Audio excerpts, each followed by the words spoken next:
जरा वहां के लोगों की बात सुने, उनका डर और दहशत वो खुद बताएंगे।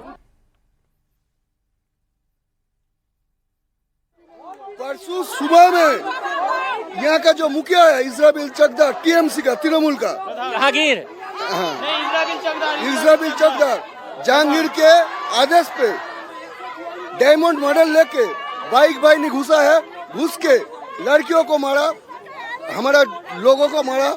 और कहा हम रात में आते हैं,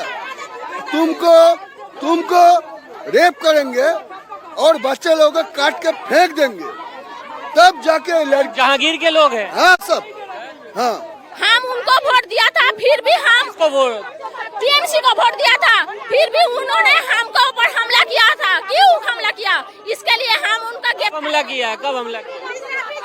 काल हमला किया था। कौन आया था यहाँ पे? इस्राबिल चौकदार। ये कौन है?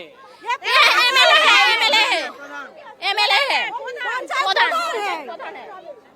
ये कौन है? ये प्रधान है।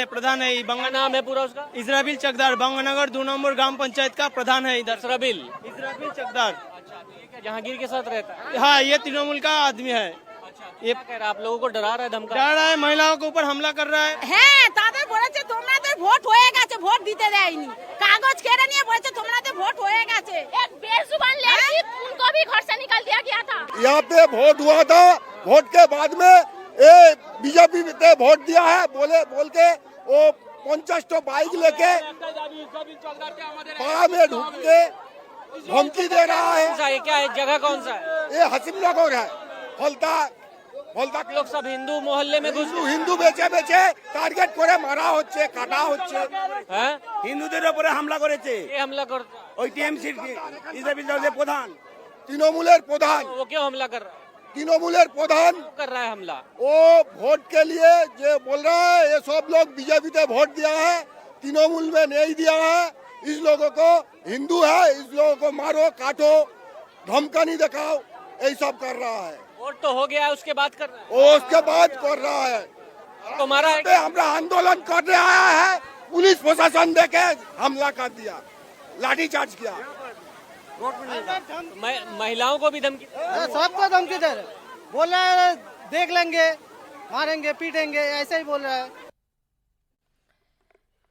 वरिष्ठ पत्रकार नीरजा चौधरी जी भी हमारे साथ अब जुड़ गई हैं। नीरजा जी, ये मनीष भट्टाचार्य हमारे संवाददाता फौलता जब पहुंचे वहां पर उन्होंने रिपोर्ट तैयार की, तो यहाँ दिल्ली में बैठ के हम दंग हैं, क्योंकि हम तो फियर फैक्टर के बिना हमने ऐसे इलेक्शन देखे हैं, हमने ऐसे इलेक्शन नहीं देखे जिस तरीके से वहां पर फौलता में हुआ है, कि इतनी बड़ी संख्या में वोटर डरे हुए हों, सहमे हुए हों कि हमें वोट नहीं देने दिया गया, या जिन्होंने वोट देने की कोशिश भी की उनको कितनी धमकियां दी गई।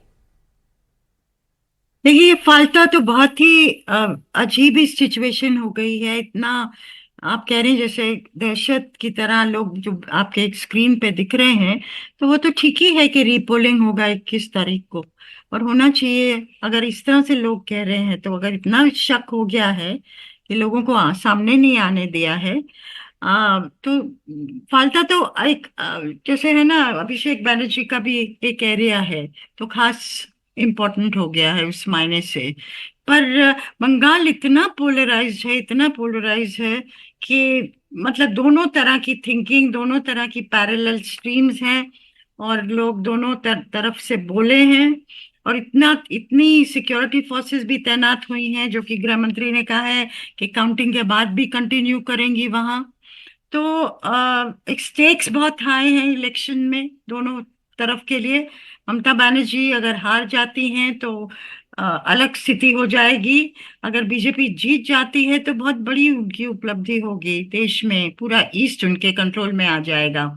तो स्टेक्स इतने हाई हैं कि, पर इस तरह का होता रहा वायलेंस, मुझे जो डर लग रहा है, जो मुझे सेंस है कि हमारे देश में जब भी इलेक्शन हुआ है, ट्रांजिशन ऑफ पावर पीसफुली हुआ है। ऐसा कभी नहीं हुआ कि जो हारा है उसने कहा हो मैं हटता नहीं, या जीता हो उसने दूसरी तरह के नोट स्ट्राइक किए, चाहे इंदिरा गांधी का जमाना था या 96 में जब 3 सरकारें बनी थी, पर नरसिम्हा राव की सरकार गई, अटल बिहारी वाजपेयी की सरकार आई, 13 दिन के लिए रही, फिर यूनाइटेड फ्रंट की सरकार बनी, सब स्मूथली पीसफुली ट्रांजिशन होते रहे हैं।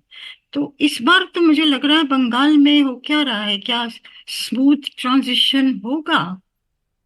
नहीं, अभिषेक बैनर्जी जो बयान दे रहे हैं नीरजा जी, वो भी बड़ा हैरान कर देने वाला बयान है। वो ये कह रहे हैं कि ये जो गुजराती हैं, ये जो ज्ञानेश कुमार हैं, उनके 10 जन्म भी उन्हें लग जाएंगे, लेकिन वो डायमंड हार्बर मॉडल को उसमें सींध नहीं लगा पाएंगे। और फिर चुनौती भी दे रहे हैं कि दिल्ली से अपने सबसे मजबूत उम्मीदवार को भी अगर लेकर आना है तो जरा डायमंड हार्बर में लाकर खड़ा करो, फाल्ता में लाकर खड़ा करो, मैं बताऊंगा चुनाव कौन जीतता है।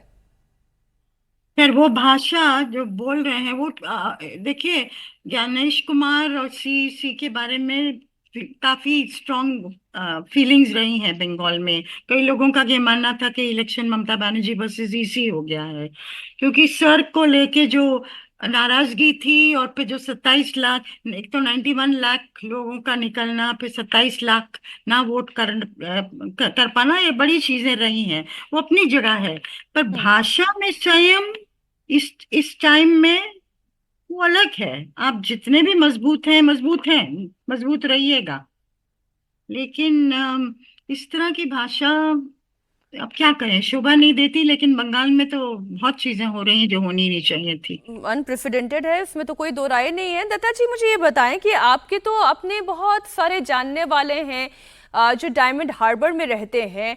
आपके पास क्या इंफॉर्मेशन आ रही है? जो तस्वीरें हम देख रहे हैं, क्या यही वो तस्वीरें हैं या स्थिति इससे ज्यादा गंभीर और इससे ज्यादा पेचीदगी भरी है? इससे कई गुना ज्यादा पेचीदगी भरी है और ज्यादा गंभीर है। हाँ, पर यह जरूर है कि जिस तरह का सख्त रुख सेंट्रल पैरामिलिट्री फोर्सेस ने अपनाया है, तो उसके बाद डायमंड हार्बर के आसपास के इलाके में पहले से थोड़ा सा नियंत्रित हुआ है चीजें और थोड़ा बेटर हुआ है। सवाल यहाँ पे यह है कि मॉडल कोई भी क्यों ना हो, पर ये डायमंड हार्बर मॉडल या जेके मॉडल अगर रक्त रंजित मॉडल है, अगर महिलाओं के बलात्कार के ऊपर आधारित है, फिर उसके साथ साथ कत्लेआम पे आधारित है, टोलाबाजी और रंगदारी और कटमानी के ऊपर आधारित है, तो लालत है ऐसे मॉडल पे और धिक्कार है इस तरह के मॉडल पे। आपको तो पेश करना चाहिए था एक सुशासन का मॉडल, आपको पेश करना चाहिए था एक गुड गवर्नेंस का मॉडल, आपको पेश करना चाहिए था भय मुक्त मॉडल। वो तो आप नहीं कर पाए। इस तरह के मॉडल का शाबाशी ले रहे हैं आप और गुणगान गा रहे हैं। मैं तो हैरान हूं कि अभी तक जहांगीर खान को डिफ्रेंचाइज क्यों नहीं किया गया, उसको निलंबित क्यों नहीं किया गया, और उसके शागिर के लोगों को अभी तक जेल में क्यों नहीं डाला गया है। चुनाव आयोग को तत्काल इस दिशा में कदम उठाने की आवश्यकता है।